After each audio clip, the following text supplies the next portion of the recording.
மாம்ச இச்சை பொருளாசை என்னை துரத்தவே லோத்தின் மனைவி போல நானும் திரும்பி பார்த்தேனே.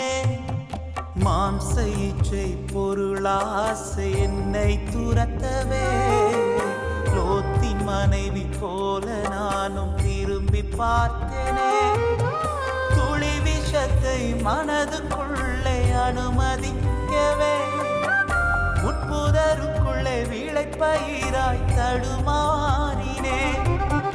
இயேசு அப்பா உம்மை